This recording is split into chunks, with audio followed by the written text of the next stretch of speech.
So, briefly, my name is Jeff Jesse. I am part of the Money Advantage team, and we are going to have a quick conversation with Rachel Marshall, who wrote the book Seven Generations Legacy, along with her husband Lucas.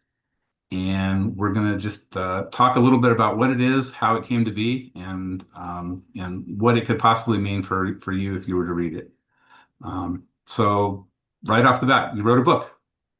Yeah, Jeff, this is really an exciting conversation. And I know that you know about this book, and I would love to be able to share this with people who it can be a benefit for. So really it started with a story. So if I can tell you a story, I was waking up in a bright room, way too bright, and I've seen on the wall a clock that says 2:30. And I am figuring out what in the world does that mean? I can't understand where I am. I don't understand these lights. 2:30 what? And then I'm noticing there's all these people like looking down at me around. I don't recognize any of them. And then I realize I do recognize a couple faces. Oh, those were the doctors who I've seen during my pregnancy. Oh, she delivered my baby. Oh, I just delivered a baby. 2:30, 4 hours ago. Where am I? What happened? And I'm waking up in the ICU. Now, how many of you know that that's probably not a very good place to be waking up? Have you ever been in a situation where maybe you woke up and you're coming to and realizing this is not where I'd like to be? So that was the catalyst of a complete shift and a change in our family. Now, I had just survived a near-death experience. I didn't really understand it at the time. I had hemorrhaged and lost a lot of blood and basically had all the blood in my body replaced. And I had gone unconscious for about 45 minutes. This was right after delivering our second daughter, Olivia. And that put me in this really challenging situation. But what I didn't know at the time was that God was working in our family. And it wasn't just this miraculous healing, miraculous rescue. God literally pulled me back from the brink of death. But there was this awareness that happened after that that was, oh my goodness, all the things, Jeff, that we've been planning for, the in case they ever happen, it's not really an in case. Like, I have life insurance in case something happens to me. That in case became, well, at some point it's going to happen. I don't know when that is along this continuum of life. And I want to be able to make sure that I'm doing that well. And here's the thing, up until that point, we checked all the boxes. How many of you might be, overachievers or the list makers, the check off the list, it makes you feel really good. And we had said, okay, we have the life insurance. We don't just have life insurance, we have as much as we can possibly get. Oh, we need to do an estate plan. That's contingency planning. That's responsible adult. Yes, let's go ahead and check that box. And we had done everything that we thought was necessary to take care of our kids in case something happened to us.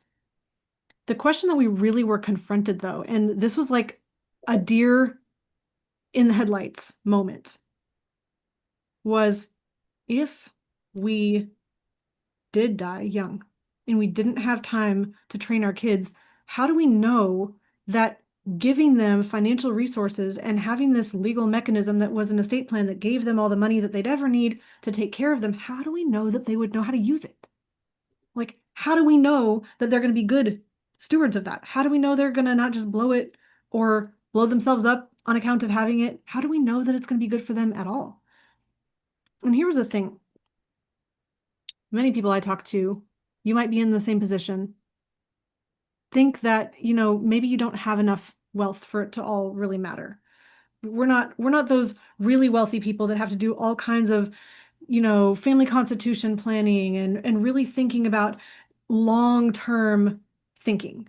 But we were in a position where we had even read some of the stories about what you really needed to do to keep wealth in the family, to prepare your family for receiving wealth.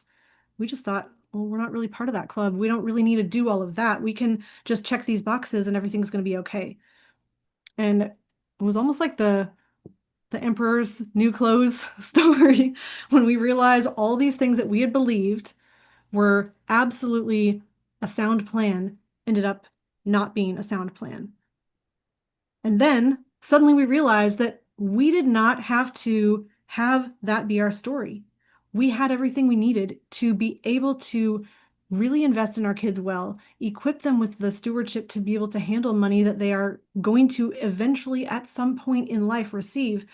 And if it was at a really young age, we had the ability to give them a guidebook to tell them exactly everything that they should use it for and do with that so that they can become the people that God's called them to be, that we desire them to be, good stewards, good people with good character. And we realized that we had the power in our hands at that moment to really invest in our kids' future because of what God had given us. And that wealth and provision wasn't just a monetary amount, but it was really the stewardship that was most important. You said so many things there that I think were so important. I was writing down notes while you were talking. Number one, that wealth isn't necessarily just money. Wealth has to be defined in broader contexts. And the idea of a legacy, that you will be leaving a legacy of some kind. It's often thought that a legacy is money, but you will be leaving a legacy. That legacy could be a void, but you will leave a legacy in one form or another. And the idea of stewardship and responsibility and love, both of those together. And then just the idea of a family guidebook. There were just so many things right there that you talked about that just were great. So Yet, go ahead. it's fascinating that you mentioned that we are all leaving a legacy. And I think we didn't realize it at the time, but we know that all of the actions and choices that we make are leaving a legacy. The question really is, will it be intentional or will it be by default? And so many times, most people are living by default and they think that legacy is this thing that's like, people will just happen to say about you after you're gone. They'll just say about me. And when I'm having a funeral, they're all talking about how Rachel was, and it's going to be based on their interpretation, and it's all in their hands.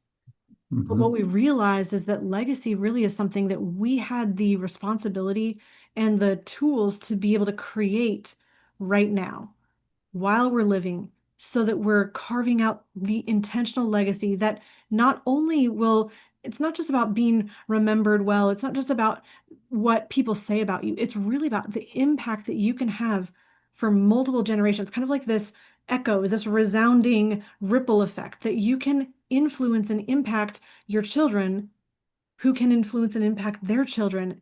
And I at one point I heard a story about a guy who was given a book, and it wasn't just any book. It was a book that was given to him by, I believe it was his grandfather. But the book was written by a great grandfather or a great great grandfather. And it said something to the nature of, we don't even know you yet, but we love you and Mhm. we're cheering you on. And you are part of our family, and we want everything that's best for you. And not only do we want what's best for you, but we've left this financial resource for you to be able to access and use so that you can develop all of the potential that God's put inside of you. We believe in you, you're part of our family, and we're investing in you in this way, and we want you to be equipped to fulfill everything God's called you to do. Now, I don't know about you, but what if you had received a book like that? How affirming would that be? How beautiful would that be?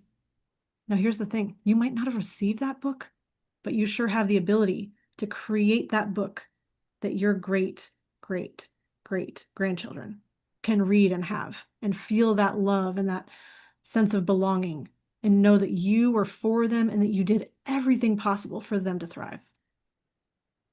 It makes me think, I just wrote down crafting a legacy, Hmm. intentionally designing and building and crafting a legacy that will stand. And we understand that it is ultimately God who builds all of these things, but He has created us in His image. He is a planner and a creator, and He has made us in His image to go and do likewise. And so I think that's so beautiful to listen to, Vic. I just so beautiful. Okay, so I think we have a little bit of an idea of what Seven Generations Legacy is about. What is it not about?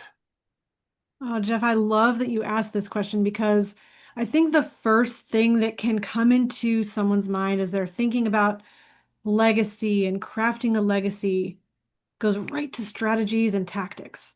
Like, okay, what is the financial tool that I need to do? What is the box I need to check? What is the exact estate plan that I need? How do I get that dynasty trust that's going to keep money held for 250 years? How do I do the tactical? And I think the challenge really is to immediately go to looking for answers that we think are really complicated, somehow out there kind of answers. They're a thing I can go buy and get. They're a a thing I can do. They're an action I can take.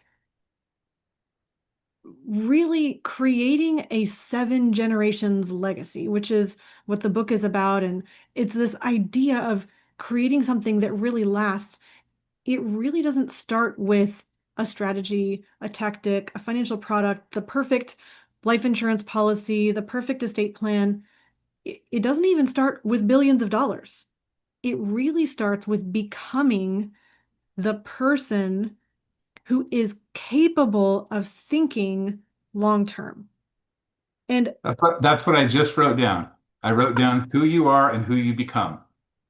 oh my goodness. I mean, Jeff, it's so true. It's like, okay, if I'm going to do anything, let's just say, I mean, I'm going to become the world's best wedding cake maker. Well, you can have the perfect kitchen, the perfect, I don't know, KitchenAid, the perfect industrial tools, the perfect ingredients. But there's a thing about becoming the person who is able to assemble all of that together and turn that into a work of art. So creating a legacy is not about how many things you can slap on. I don't know. My first thought was Adam and Eve with the fig leaves, trying to like, oh, I'm just going to cover up. I'm going to do all this. I'm going to put on these external things. Really, it's about having a heart that desires to bless your children's children's children's children. And when that, which I honestly believe that most people, if they were really honest, love their family dearly. Like so much love that you can't even contain it. You probably don't even have the words to put on the love that you have for your family. There's something special. God loves families. I mean, he's a generational God. He's the God of Abraham, Isaac, and Jacob. He created family lines. He created inheritance. He puts the lonely in families. He settles the lonely in families. In some translations, it says God loves families. And my hunch is that most people really care about their family as well. There's just so many things that we don't really know how to bless long term. And so, I mean, our culture tries so many things from, oh, just, help your kids be happy today. Well, that might not be the best thing for their long-term flourishing or their long-term success and happiness. Or, I mean, there's so many things, and we're not going to talk about parenting strategies and philosophies here, but really what it comes down to is having a, a decision to create wealth, which is a decision that financial resources are just the abundance of you having created value in serving other people. And money is a representation that you've produced value. And if you can see money from that perspective, it's not evil, it's not corrupting, it's not bad, it's not a weapon, it's not going to turn somebody into something that they're not. It's just going to magnify what already is. And so if you can have that idea of first, I want to serve and bless other people. Wealth is good. Wealth is even going to be good for my kids, but I need to train them in stewardship and prepare them to receive it so that they can become wealth creators. And if I can live with this lens, I call it in my book, I call it the seven generation glasses. But this idea of really looking really long range. I mean, I'm not talking like a year out or 2 years out or 5 years or even 25 years. I'm talking about seven generations, like 200 years out. As long as you can possibly have this trajectory of making decisions that are for the long term, really long term flourishing of your great great grandchildren, that is going to allow you to become the person who is willing to go through a little bit of challenge to figure out the right steps to put in place. And you're going to be able to do the things that are necessary to create a true legacy. But it starts with becoming the person. How would I live if I knew that what I was doing was going to last for 7 generations? Mm. Yes. That's a question that I don't think I've ever asked until this very moment in Mm. that way. And probably most people have never asked. But would I do things differently if I saw time that way? Mm. Which, I mean, Jeff, we were talking right before this conversation today about, God being outside of time. The beautiful thing is that God sees that long-term perspective. He's the ultimate long-term thinker. He created our ability to exist inside of time, but time is kind of like going past us, or maybe we're going past A time. thousand years is a day, and a day is just Yeah. 1,000 years. Yes, but God is a God of generations too. I mean, he does Yep. things for thousands of generations, it talks about in Deuteronomy. So, I mean, when we realize that the work that we do does have impacts that can Mhm. last, we realize the gravity of that. And then it's not just about what we do, but it's about what we memorialize. It's about what we Mhm. codify and what we make plain. I mean, we have the Ten Commandments because it was written down. We have the Word of God because it was written down. There's so much that comes with communicating and really being intentional about bringing it from just a feeling into actual words. I love that. Um, okay, you talked a little bit about the origin story, about being in the hospital, about that. Um, what inspired you to like that was an initiating moment, but what inspired you to actually turn it into something specific? And when did you know that you needed to write a book? And like what did all that look like? Oh, that's a great question. So, first of all, I never set out to necessarily be an author, and I certainly didn't think this was going to be the first book that I write.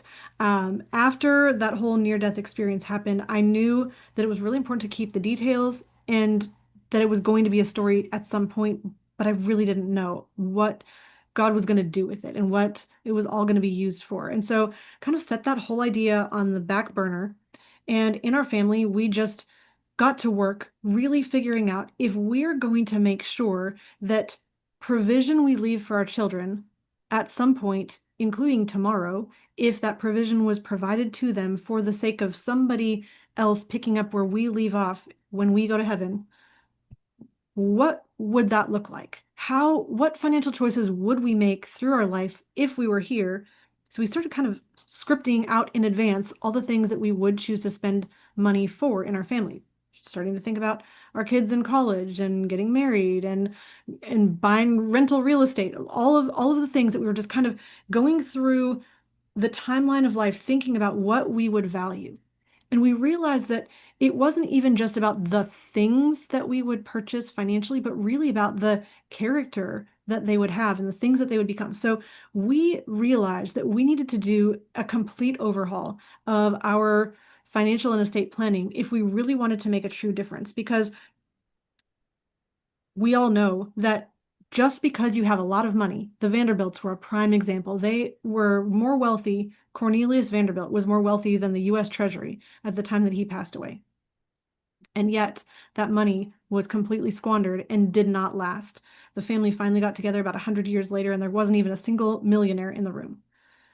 And when you look at that, you realize it's not just about having a volume of money that's given to the next generation, but there has to be some kind of way to make sure that they have some guidance, some core guiding principles that allow the family to be able to use that money in a constructive way so that they can become everything that would be healthy for the family, that would be healthy for themselves personally and for society.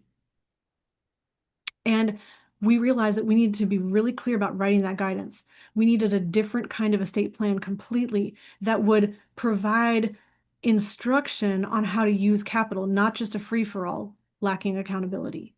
And then we realized that Once we had those components in place, then we said, now we can throw as much fuel on this fire as possible with as much money and maximizing the money so that we have more to be able to provide financially to the next generation, knowing that if that financial wealth or that monetary capital could produce all the other forms of capital, true wealth, which is human flourishing, then the money would just be a spark that would ignite that capability for the family. So we really just got to work in our family and redid all of what we call now legacy planning, but we really redid our estate plan and the guidance surrounding that, all the communication around that, and really got intentional about our family culture, redid our financial plan. And then we said, this is really what people are missing. People are looking for the perfect solution to do this thing, or they're stuck in this thinking that if I just get a volume of dollars to generation two, everything's going to be okay. And I can wash my hands clean of this like feeling that I need to provide for my kids if in case anything happens to me. And instead, we just said we need to make sure that we're thinking long term, like the Rockefellers, like the families that have kept wealth in the family for generations. So that then turned into a book when we realized this is a tool, a process that can help so many other people as well. Because here's the thing.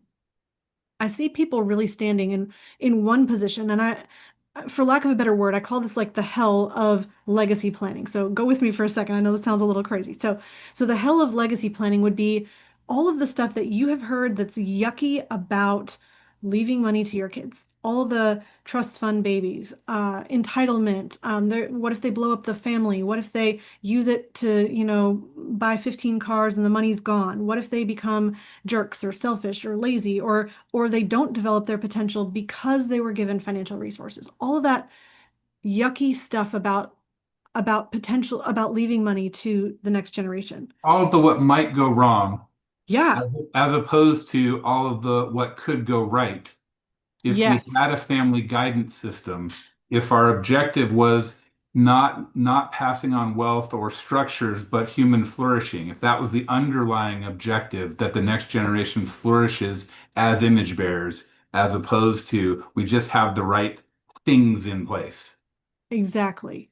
Exactly. And so what we said was if in this position where people are kind of starting from and saying this doesn't feel right. This could also be, I've got a trust in place, but I don't know what it does. I don't like the feeling of it. I don't have any accountability with that. It has the potential for just subdividing all my assets or being subject to estate tax, or which would be shaving off a part of the estate, or it could be bad for my kids to get this money. It could even be bad for them if they're in debt and that gets garnished and it's completely gone. Or it could just have no, I might have no say in how my great great grandson spends his inheritance because I didn't know him at the time that he received it. So all of that would be these frustrations about estate planning. And financial planning, frankly. It's this whole idea of if I give them too much, they might mess it up. Maybe I might just even have to give everything away to charity. Maybe that would be a better decision. I'm scared of what's going to happen in my family. I'm scared of the family not talking to each other. I'm afraid of the conflict and the chaos that it can create in my family. So that's the hell of legacy planning. Everyone wants to get to the heaven of legacy planning. And I'll just simply say what they want is to have the peace of mind of knowing that they have prepared their children will steward money well, and they've left a financial inheritance. They've left the financial capital to benefit the family, and they know that the way that they've left that to the family is going to make the family better. Not just tomorrow, but for decades and centuries to come. That's what people want to get to. And the challenge is that it looks like that chasm is 5,000 miles wide. I don't even know how far that 5,000 miles is, probably all the way around the world, but it feels like an impossible stretch to get from where people are in the frustrations of legacy hell over into the desired outcome that they have.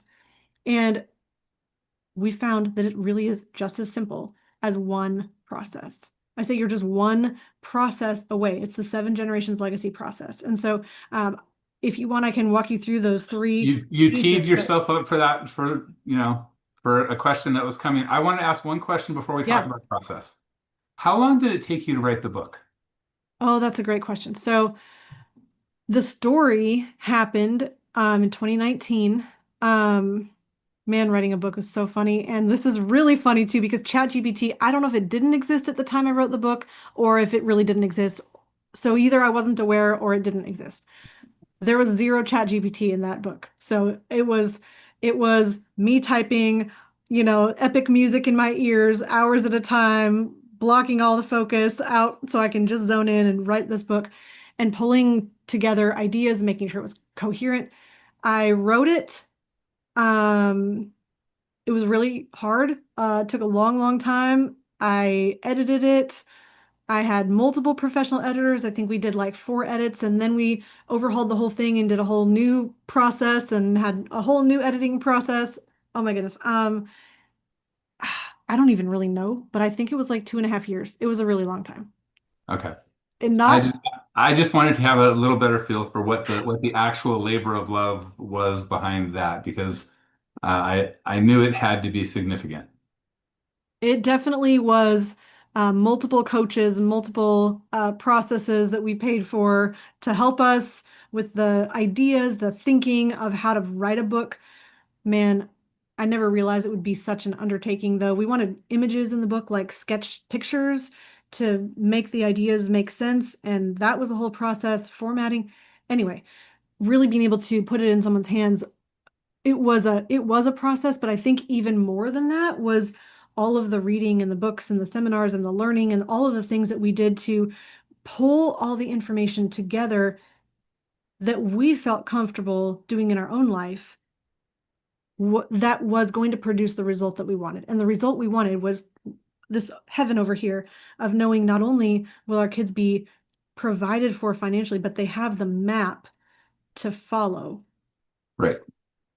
Hopefully, I've got a lot of time. I'm 40 years old. Hopefully, I've got 80 more years. Am I counting right? To 120? Yes. So hopefully, I have 80 more years to live out this life.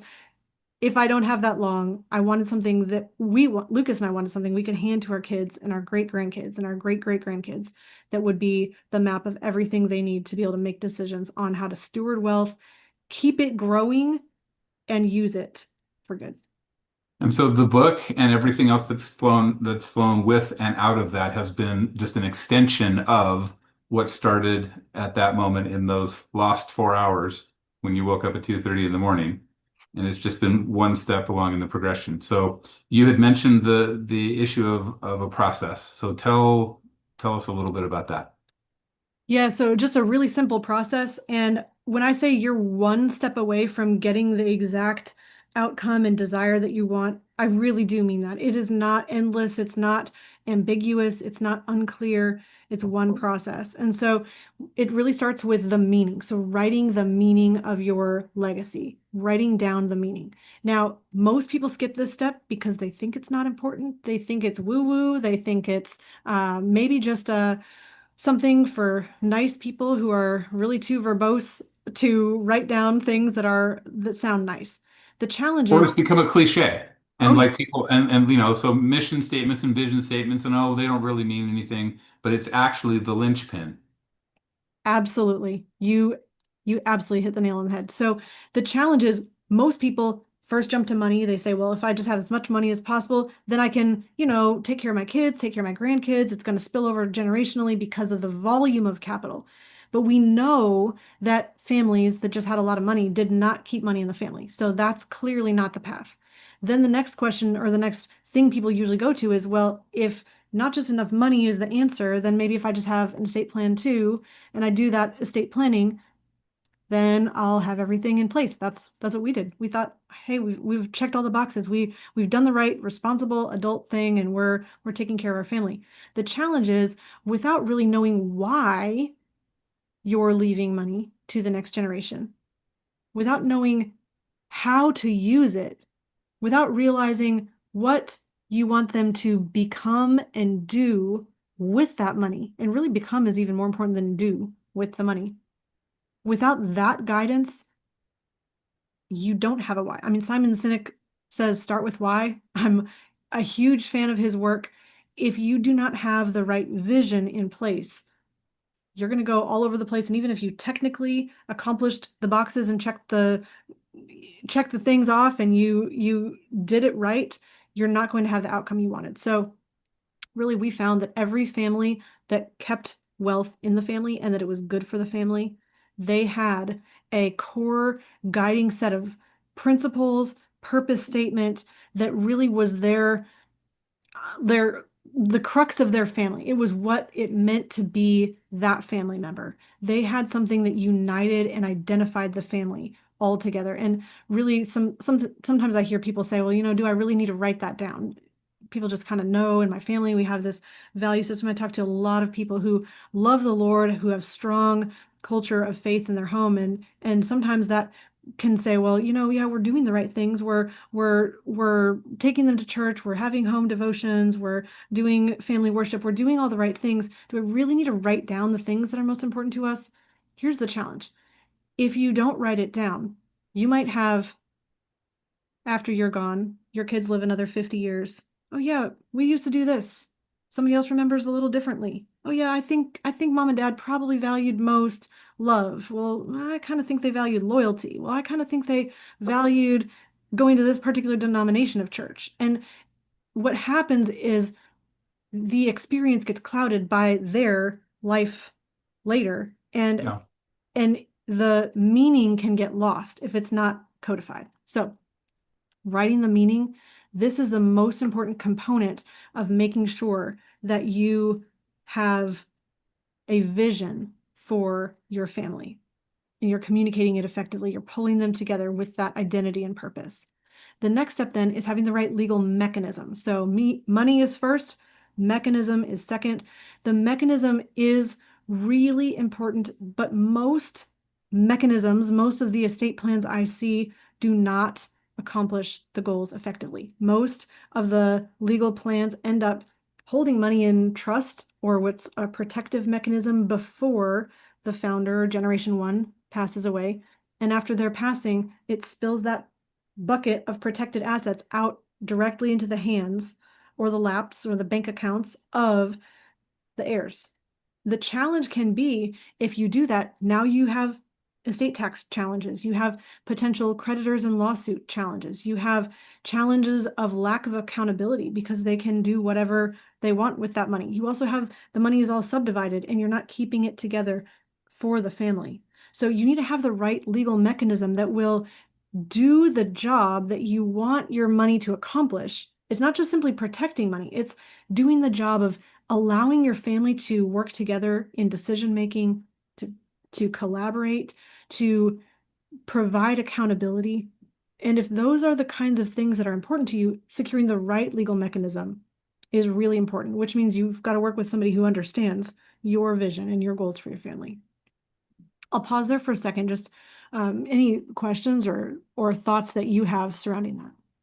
I was just thinking about that idea where you talked about even the money getting separated and just all of the possibilities for the generation that needs the protections the least in many respects. The first generation is the most protected, and then as that generation passes, the next generation who needs those protections, everything has the opportunity to just be diffused and separated and weakened and Yeah, almost by unintentional design, by not understanding what they really want to have happen.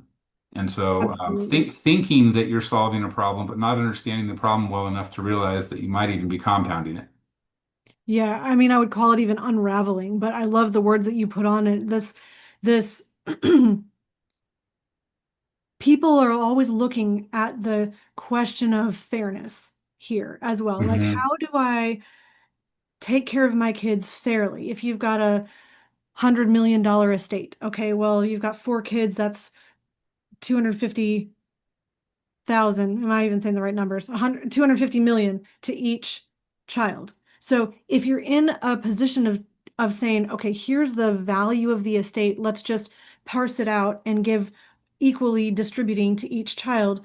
That's usually what people think of as fairness. The challenge can be then, okay, well, they know one child is really has a wonderful job, really secure, great investor, really responsible with money, doing amazingly, and you've got another one who's on the brink of bankruptcy or really financially challenged, or they've gone on the mission field and they have no income, but they're living on financial support, but they're doing wonderful work and they're loving the work they're doing and it's what they're called to do. But it's not financially compensating them the same way. So you see this question of, okay, well, how do I handle that fairness? Really, what it comes down to is figuring out how can you think about providing guidance, not getting stuck in the fairness question, but we've seen people instead be able to provide equal access, but not equality, or equality, but not equity. We've seen Hmm. people be in a position of having equal rules and guidelines for accessing capital, and then everyone decides what they're going to do with that. So really the legal mechanism comes down to what are you trying to accomplish? And how can you be in a position of most effectively doing that thing without all the negative unintended consequences that cause money to blow up? It makes me think of we're not God, but it makes me think about how God distributes gifts.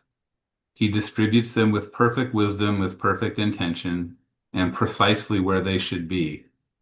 And we're not God. We're never going to do it perfectly, understanding that. But at the same time, we can try to be as wise as we can about it and try to distribute them in a way that doesn't have to make sense to the world.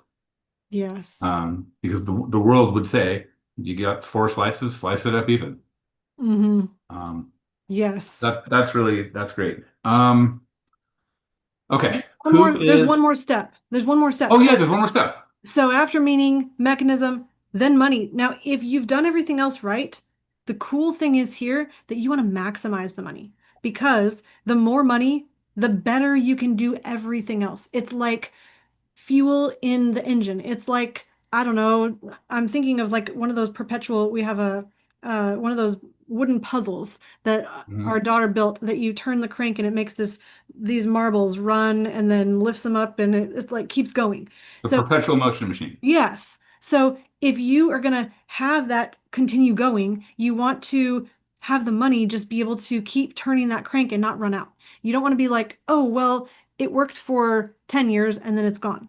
You want to have enough money that can continue turning the crank of that perpetual motion machine the to keep the family having the resources and access to capital to do the things that God's calling them to do and that would be ideal for your family to do.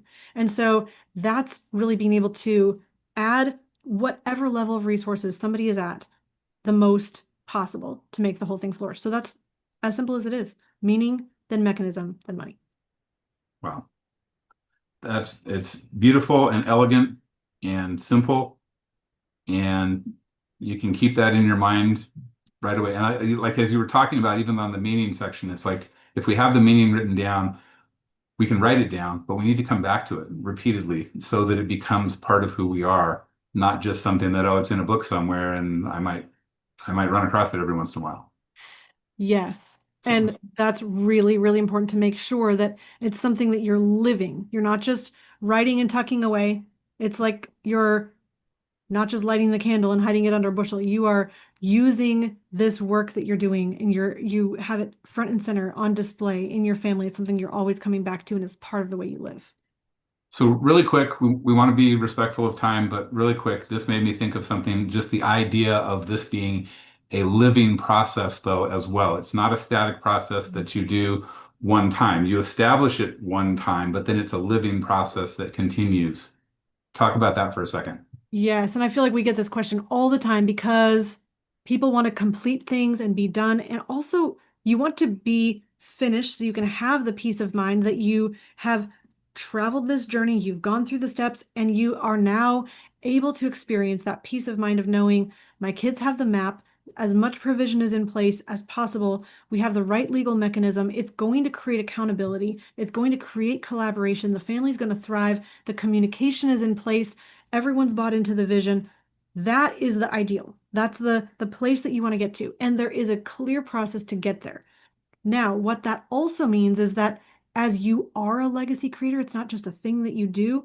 You are continually maybe up leveling what that is, or you're continually reminding yourself. I don't know about you, but man, there's times that I just need to remind myself who I am.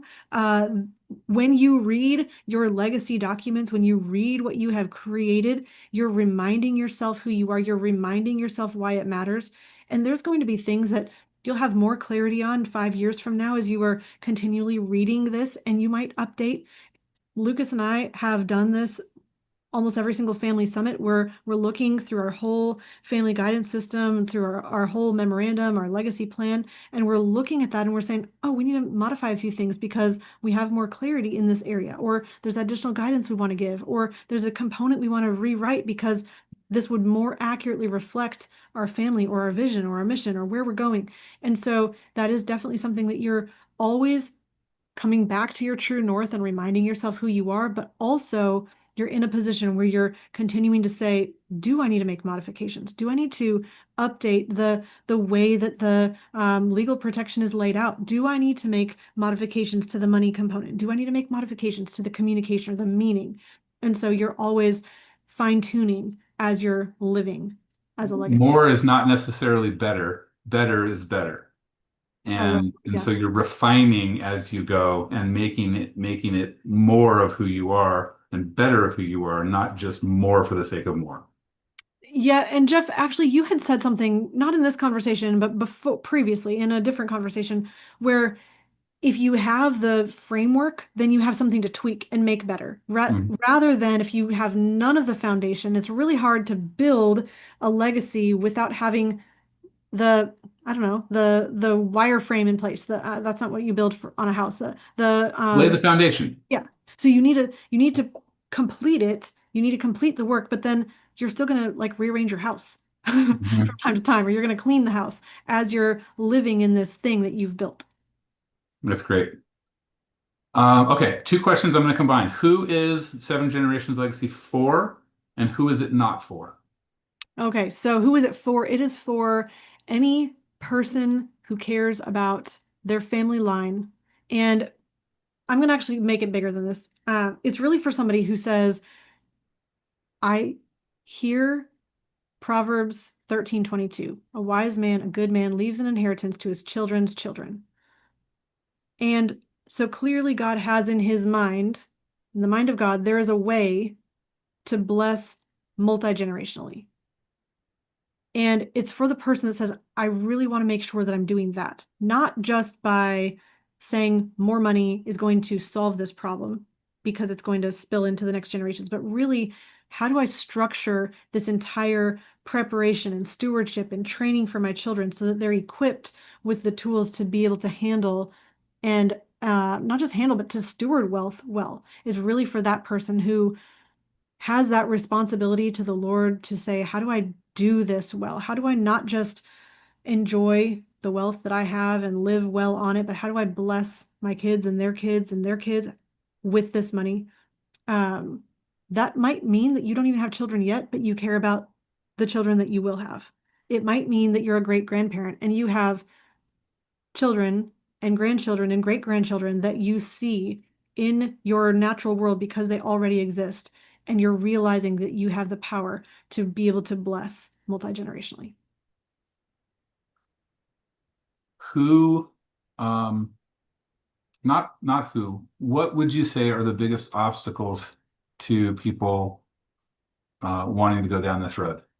Yeah, I would say very simple. I think the first main obstacle is somebody saying, this seems really overwhelming. I've never talked to a person who loved estate planning, like except the estate planning attorney. I've I don't never, even think they love it. probably not. But I was gonna say about the same on financial side. I don't know if people really, I don't think a lot of people love doing the let me figure out my financial plan because I think most of that is short-sighted and is trying to get to something without the true Jeff, I'm going to borrow something you said the other day without really understanding the true problem.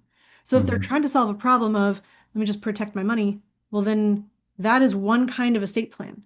If if you're really looking at having a multi-generational vision, that's a completely different kind of And a financial. forward-looking positive vision for where you can go, not the things you're trying to prevent from happening. Absolutely. Absolutely. So I think the thing that prevents people is look, I've tried estate planning. I don't know who to trust. I don't know who to talk to. I don't know how to get started.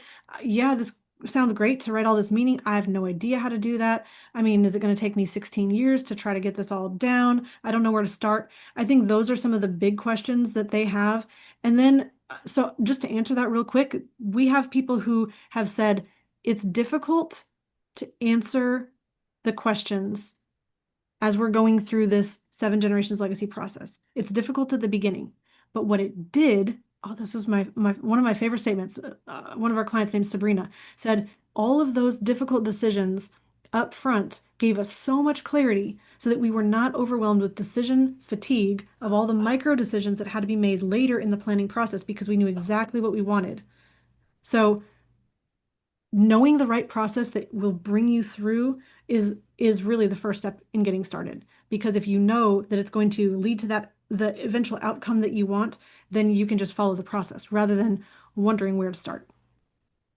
The process, in my experience, helps you define who you are and helps you define who you want to be. And even in the midst of that, there are examples. You're not left alone saying create from scratch. Here's what somebody else has done. Here's what somebody else has thought. So you're not starting from just a blank piece of paper trying to define these things. You have questions and prompts and then also examples to help you see. And those examples are great because it's like that's not me, but because I can see that that's not me, it helps me clarify who is me or who is my family or who do I aspire to be. Yes, So absolutely. Absolutely. And Jeff, I should even ask you more about your experience with it because I think that that would be really helpful. So I think the next thing somebody says is, look, I I'm not a multi-millionaire. I'm not a billionaire. I'm not Jeff Bezos. I'm not Bill Gates. I don't have that kind of money. How can I really think multi-generationally? And I think this is a really big one because a lot of people say or think, they might not say it, but they think, yeah, this sounds great, except I'm just me with my net worth, with my income. I have a great vision. I want to bless my kids and grandkids, but I probably am not in the club of people yet who have the ability to have that much wealth to make this all matter.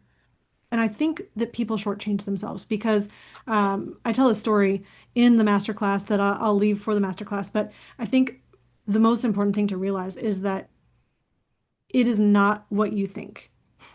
It is, you do not have to be a multimillionaire. You don't have to be a billionaire to have an exponential impact on your children and grandchildren and great grandchildren. You really don't. And whatever seed it is that you're starting with, Jeff, we started this conversation with a verse. It was 1 Corinthians 3:7. I think it's verse 7. Neither the one who plants nor the one who waters is anything, but God who brings the growth. And I think that applies to this as well. You have to plant the seed of this multi-generational legacy for your kids and grandkids, but ultimately that seed is just a seed and you're planting the seed. God's going to bring that growth. And if you're doing the right steps faithfully, and your goal is multi-generational faithfulness. I love Vodi Bakum's terminology on that. If you're if you're doing that well, then whatever you're planting has the ability to grow. And that the growth of the seed is what's going to produce that magnitude of impact in your family. So it's not the size of the seed that you're starting with, it's really the intentionality that you have behind it. And are you planting the seed? and are we misdefining what wealth is, Mm, right? Do we need to go define wealth? Wealth is whatever good that we can pass from one generation to the next, as opposed to just material wealth, numbers on a page, all the rest of those things. I don't have enough. Well, I'm going to leave, going back to what we talked about earlier, I'm going to leave a legacy of some kind. What is that legacy going to look like? And am I intentional about the legacy that I'm trying to leave? Um, okay. Absolutely. Uh, Absolutely. so I have one more question. The question, and is there anything else that you want to add? Because the next question is, what should anyone who's listening that wants to know more, what should they do next?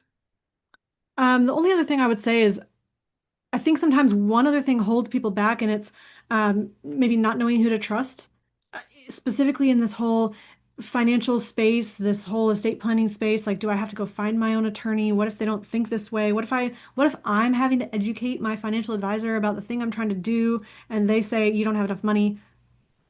I've heard way too often people turned away. Oh, you don't even need a trust. You don't have the right net worth yet. You don't need a trust. And the challenge is that if you don't know who to trust to set up a trust, I'm not trying to be silly with words here, but if you don't know the right financial team to get started, don't let that hold you back, because really what's going to happen is if you start the journey and start the process, we can bring the right people to the table for you to be able to have clarity to make decisions. And ultimately, Jeff, I know you know this from working on our team, being on our team, seeing all the work that we do.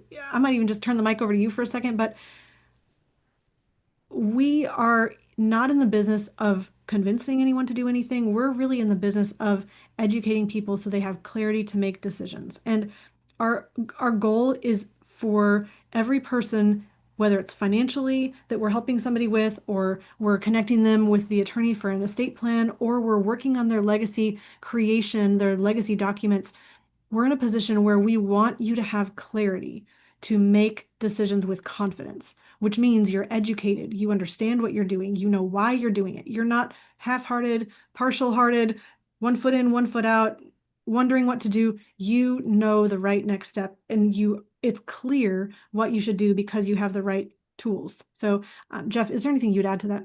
I would just add, I think maybe synthesize that a little bit, thinking about the idea of the objective is to empower the client. Because unfortunately, so much in all of these, in estate planning and financial planning, in so many domains of life, there is people feel uncertain and they just basically make decisions on, I guess this is just what I'll do because I know I have to do something, but they don't really understand it. And the idea is to have the power is in the understanding. I know what I'm doing and I know why I'm doing it. I know how to, I know how to make this decision and I have criteria for making it.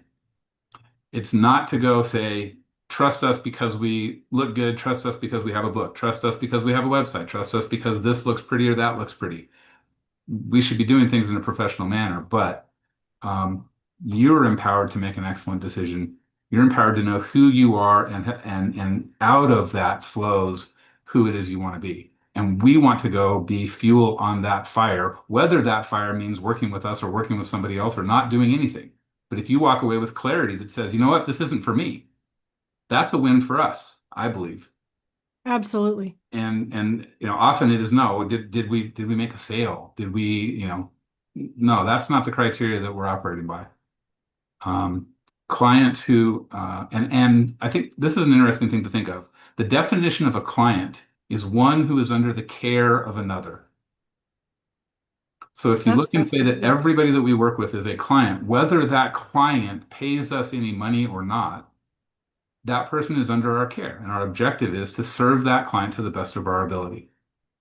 Mm. Um, Jeff, I didn't even know that was the definition. That's fascinating, and I love it. So I think that's one thing. The other thing that I think holds people back sometimes is saying, well, I'm interested in this personally, but my husband or my wife is either they don't want to talk about money, they don't want to talk about estate planning, they just want, the kids will figure it out, or they're afraid to do this because they've seen really big problems in their family on account of the way the plan was, or who was the executor, or they've been burned in this whole area of life before. So I think one, just a favorite story that we have, a client named Shannon. She was just talking about how she wasn't the financial person in her family, but she was in a position where, because of doing this work, she had a voice and she had a say in what happened financially, and was in a position where she felt really cared for because the plan was in place. And because the plan was in place, She knew that if something happened to her husband, who was the financial guy who knew all the stuff about where the money was and what to do with it, she knew that she was going to be provided for because she not only had the documents in place, the plan in place, the financial plan in place, the team in place, and she felt a tremendous amount of peace of mind. And so I would hope that that would just be someone's story who is able to come to this work knowing that through the process of doing this planning, it not only will improve your marriage, the quality of your relationship, the quality of your communication with each other, but also provide that peace of mind to maybe the one who's less financial and planning oriented in the family. Well, I think that's a really great point because we talk about the tangible and the intangible. And the intangible benefits can be just as great as the tangible benefits, possibly even more. Just the, like you said, just the peace of knowing that, feeling loved and feeling like this has been taken care of, and I don't have to wonder. I know that part's going to be okay. Just Mhm. so that's so beautiful. Okay. So then going back to that last question, what should anybody who's listening that's interested in learning more, what should they do? Awesome. Well, I would love to invite you to the next masterclass. You can check the link below for when the next dates are and get registered for that particular masterclass. Now, I want to let you know this is 4 hours. This is all about what it means to become the architect of a multi-generational legacy that will bless your kids and grandkids. This is moving from being that accomplished individual who has everything right financially and estate planning wise, personally to moving to be a legacy architect, a person who really can be the creator of that multi-generational legacy of more than money for your family. And so this masterclass is called the Seven Generations Legacy Masterclass. It's 4 hours of free training for you to be able to immerse in really becoming the person who can do this work, getting all the ideas, the tools to really go out and do this work for yourself. So I would invite you to come. We also do have a VIP ticket that you can get as well, and this is $37.52. And what this is this is going to be an opportunity really for you to get your specific questions answered. So there's going to be a whole hour of time that's question and answer. We're going to have a special training in there that's going to be the 5 mistakes that people make in estate and financial planning and how you can avoid them. We also have a training that we're going to gift you with this VIP ticket, and that is going to be called it's the financial wisdom for kids. And this is really the 5 main lessons your kids need to be able to learn so that they can manage money well. It's one of the number one questions we get from people to say, how do I teach my kids financial literacy? How do I translate that to my kids so that they will handle money well? And so this is a guide. It's the 5 areas that you need to be able to teach them. And it's really designed for you as the parent to be able to know what to teach them at an age appropriate time, know what to do with them. It's not just what to preach at them, it's really what to do alongside of them so that you're showing and modeling for them. It's a perfect complement to really just being able to give you those tools to train financial literacy. So that's in the VIP ticket. We would love to have you join the next masterclass. Again, the link is below, and this is the Seven Generations Legacy Master.